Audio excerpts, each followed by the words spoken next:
think we could have got anywhere close to 180. So I felt that you made a big difference. Mustafiz না থাকলে কি আর match জেতা যায়? বেঙ্গালুরুর কাছে ম্যাচ হেরে সেমিফাইনালে জিতে না পেরে মোস্তাফিজের আফসোসে ম্যাচ শেষে উপস্থাপকের করা প্রশ্নে একই বললেন এমএস ধোনি।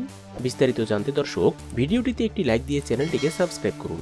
আইপিএলের আজ হাই ভোল্টেজ ম্যাচে মুখোমুখি হয়েছিল চেন্নাই সুপার কিংস এবং রয়্যাল চ্যালেঞ্জার্স বেঙ্গালুরু। এই ম্যাচে যে জিতবে সেই করবে কোয়ালিফাই।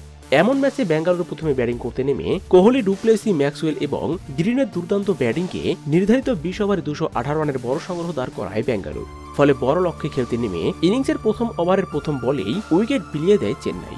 এরপর রাচিন রবীন্দ্র এবং ডেরি মিচেল দলের হাল ধরলেও এদের জুটি ভাঙতেই কোমর ভেঙে পড়ে চেন্নাইয়ের। এরপর একের পর এক উইকেট যাওয়া আসার মিছিলে শেষ পর্যন্ত আইপিএল থেকে বিদায় নিতে হয় চেন্নাইকে। আর এমন ম্যাচ হারের দিনে উপস্থাপকের করা পোস্টে এমএস ধোনি মোস্তাফিজের আফসোসের সোজাসাপটা উত্তর দিলেন।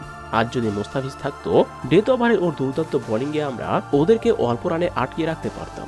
এছাড়াও আমরা ব্যাটিংয়ে নেমে দেখে শুনে খেললেই ম্যাচটা অনায়াসে জিততে পারতাম। কিন্তু আমাদের দুর্ভাগ্য, মোস্তাফিজ আমাদের দলে ছিল না। এছাড়াও ছিল না পাতিরানার মতো দুর্দান্ত বোলার। বেঙ্গালুরুর কাছে এমন হার মেনে নিতে খুব কষ্ট হচ্ছে। আইপিএল থেকে এমন বিদায় সত্যি হতাশাজনক। তো দর্শক, ম্যাচ শেষে উপস্থাপকের করা প্রশ্নে মোস্তাফিজকে নিয়ে এমএস ধোনির করা এমন মন্তব্য আপনারা কিভাবে দেখছেন? অবশ্যই কমেন্ট করে জানিয়ে দিন। এ নিয়ে আপনার মূল্যবান মতামতটি।